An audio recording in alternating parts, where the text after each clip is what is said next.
around 11 ngiloku sengivama kumntwana memeda nyenza leyo ngisideni umntwana uyafa. So ngoba angibagcine ba-right, I thought maybe umntwana sokuqala ukugula. Senangithi ngiyavela ngikhanza baba umntwana uyamshaya ma kwemntwana. Ma kwemntwana uphethele umntwana. So uthi ma kwemntwana yena ngicela uthathe lo mntwana ungene naye endlini. So nangithi ngiyamthatha cause angisabuda usekwenda enjani cause ngiyabona ukuthi kumatima. Nangithi ngiyamthatha umntwana ngiyamuva isandla siphukile already. So ngizama kumncenga ngimbambe kahle. Nangithi ngiyambamba baba umntwana wangiphusha ngayowela le. Then nangithi ngiyaphaphama ngikhanza nama kwemntwana isowile le.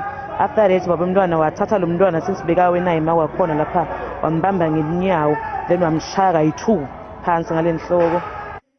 Amaphoyisa ngenelele nawo wonke umphakathi waseNkomazi.